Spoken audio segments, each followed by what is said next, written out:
kabila kung meron. Because that will be the last na i-blow ni Faith.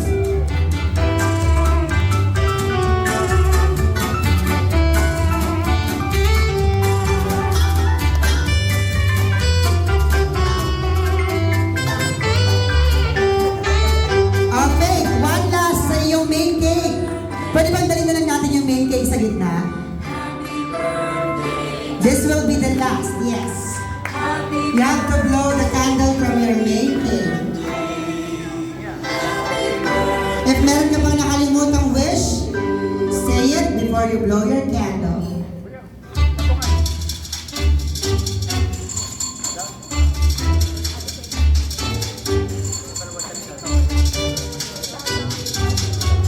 Alam ko na sabihin.